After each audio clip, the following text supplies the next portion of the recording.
सोनम वांगचुक यांच्या समर्थनार्थ ठाकरेंची शिवसेना मैदानात। दादरच्या शिवतीर्थावर उद्धव ठाकरेंचं आंदोलन। संध्याकाळी 5 वाजता शिवतीर्थावर आंदोलन।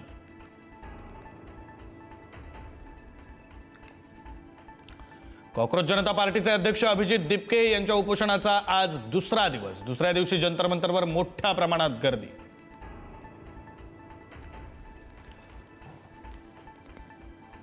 शिवसेनेच्या 6 बंडखोर खासदारांच्या बाबत लोकसभा सचिवालयाचा निर्णय। 6 खासदारांच्या शिवसेनेतील विलीनीकरणाला लोकसभा अध्यक्षांची मंजुरी। शिंदेंच्या शिवसेनेचे लोकसभेमध्ये आता 13 खासदार।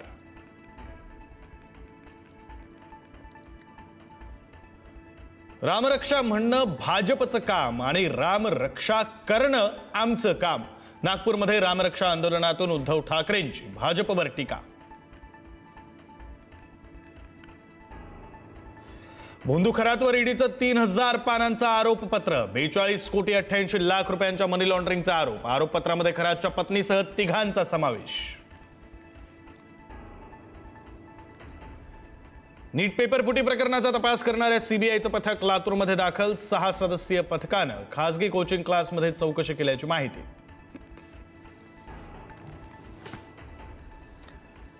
एफडीएच्या कारवाईच्या धसक्यानं ओढ्यात ओतलं दूध। अन्न व औषध प्रशासनाच्या कारवाईच्या भीतीपोटी भेसळयुक्त दूध ओढ्यात ओतण्याची वेळ। सांगलीच्या मिरजमधील टाकळी गावातला प्रकार समोर। उद्यापासून संसदेचं पावसाळी अधिवेशन। पावसाळी अधिवेशनामध्ये सरकार मतदारसंघ पुनर्रचना आणि महिला आरक्षण विधेयक पुन्हा मांडण्याच्या तयारीत। आज सर्वपक्षीय बैठक। मंत्र्यांवर राजकीय पक्षांशी चर्चा करण्याची जबाबदारी।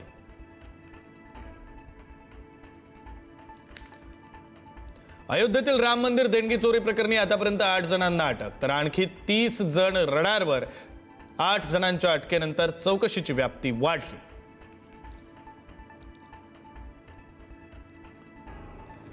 जम्मू काश्मीरच्या राजौरी जिल्ह्यामध्ये मुसळधार पावसामुळे पूरसदृश्य परिस्थिती। अनेक सखल भागात पुराचं पाणी शिरल्यामुळे जनजीवन पूर्णपणे विस्कळीत। प्रशासनाकडून हाय अलर्ट जारी।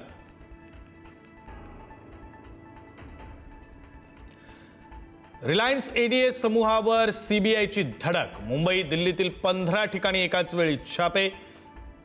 27,337 कोटींच्या कथित बँक घोटाळ्याच्या तपासाला वेग।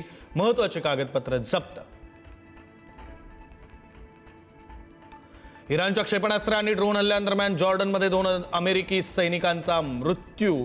4 सैनिक जखमी, तर 1 सैनिक अद्याप बेपत्ता। युद्धामध्ये मृत्युमुखी पडलेल्या अमेरिकन सैनिकांची संख्या आता 16वर। लॉर्ड्सच्या आज भारत विरुद्ध इंग्लंडमध्ये रंगणार निर्णायक 3रा वनडे सामना। भारत इंग्लंड मालिका 1-1 न बरोबरीत। वॉशिंग्टन सुंदर दुखापतीमुळे मालिकेबाहेर। हर्ष दुबेचा भारतीय संघात समावेश।